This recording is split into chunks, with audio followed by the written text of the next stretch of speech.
Thich Nhat, the great Buddhist teacher who died not too long ago, who wrote a series of love letters to the earth, and they're extremely beautiful, but I just want to share one of them, a piece of one with you.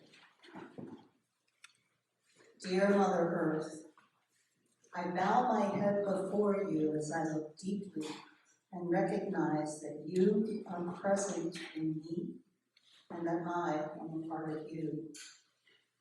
It is from you that I have been born, and you who are always present, offering me everything I need for my nourishment and growth. I promise to keep the awareness alive that you are always in me and I am always in you. I promise to be aware that your health and well-being is my own health and well-being. I know I need to keep. I shared with you early in the service that I had never heard of rewilding until 2 months ago, when I booked a retreat in Sedona for my daughter and I. My daughter lives, one of my children lives not too far in Pennsylvania, but my daughter lives in San Francisco, and so we have to be very intentional about spending time together. And we usually try to find, well, I'm the researcher, so I find a place and then she signs off on it.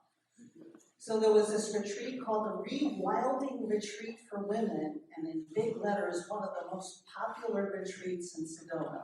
And I could never resist advertising.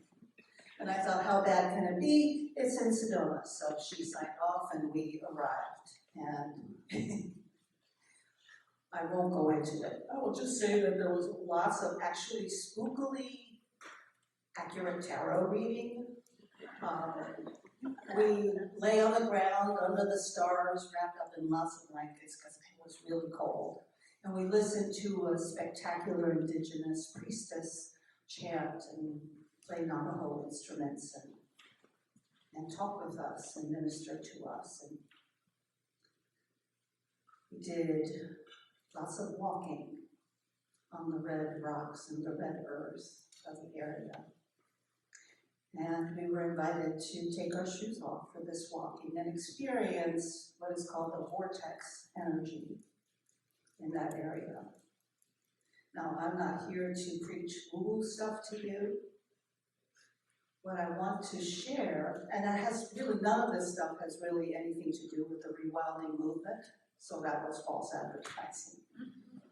But what happened was that in this group of women in this extraordinarily beautiful place, and in these activities that involved using our bodies in ways that we never do, or I never do ordinarily, we forged a connection between one another in a little over 2 days. It was a link of a lifetime. And I came back recognizing that that experience, not only of connecting, and we all talked about, you know, it made us thirst not only for more experiencing community in our bodies. Do you know what I mean by that? Right? Not just in our words, but needing community with people that we hadn't sought, that we had, most of us, and we talked about some of the really hard stuff in life. The recent loss of an adult child, addiction and the end of relationships, and the things that, you know, it's not just breaking a nail or some of that kind of stuff. The terrible new carpet that they delivered by mistake. I've been part of those conversations too, but I'm not really good at them. Anyway. And as I decided to find out what rewilding actually is, I realized that for us, as people in a faith tradition, seeking not only community, but seeking ways and encouragement and support to together create growth and change in the world we live in. Growth and change that liberates us and that liberates those around us. And when I say liberation, I do think back to the days when some of us burned our underwear in public. Not me.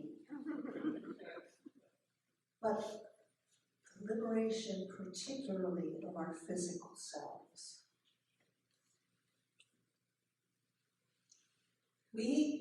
And I use this advisedly because I know it's a generalization. But in Unitarian Universalism, if you look at our existing seven principles and the one that we're hoping to add, the first six are all about ideas. They're all up here. We affirm the inherent worth and dignity, blah, blah, blah. We affirm the democratic process, blah, blah, blah. I mean, it's all good, but it's all up here. The last one that was kind of snuck in later by the Earth-centered religions was the ancient wisdom of interdependence. Interdependence isn't just an idea. Interdependence puts us squarely into and part of the natural world. You know, years ago we called it environmentalism, which makes it sound like it's something that's around us, but not us. Or even when we call it climate change, it's something around us, but it's not us. I was listening to someone, oh good Lord, it might even have been Martha Beck talking about the neurobiology, the fact that our bodies have exponentially more receptors than our brains, which are actually part of our bodies.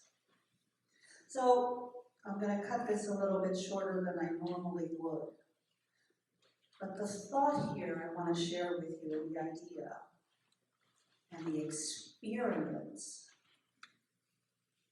What if we say, I say, this is a place where you can bring your whole self. We don't need to bring our bodies to sit in silence for 60, 90, 180 minutes. What if our bodies are here too? As beautiful and perfect and imperfect as they are.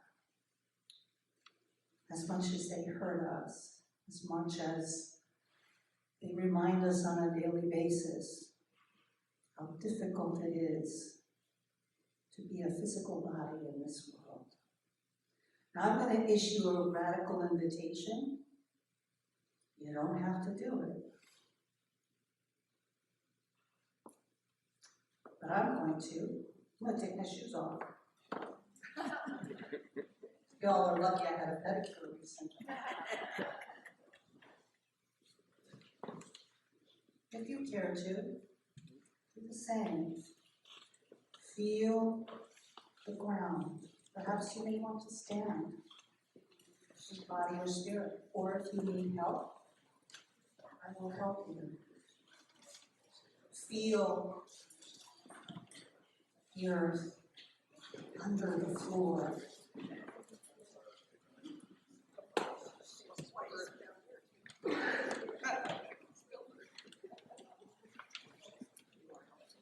You'll be graded on whether or not you did this. No, you know I'm not organized enough to do that.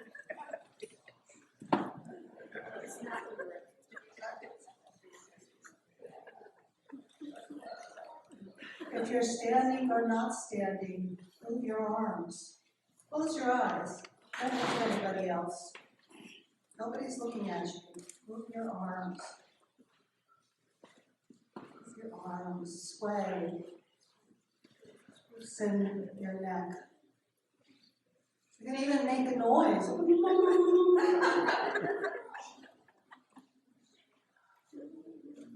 touch your face.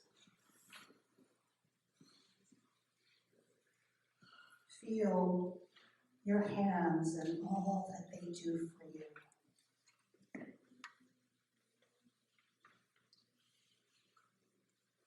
There was food on your plate this morning. Hallelujah. Move some more. Bend those knees and spread your breath. Hear the words of Toni Morrison in her masterpiece, Beloved. In this here place, we flesh. Flesh that weeps, laughs, flesh that dances on bare feet in grass. Love it. Love it hard. I'm going to have to stand up in a minute because we're going to sing, so. How can we love the planet hard unless we're part of it? Amen, beloveds. Ashe, and blessed be.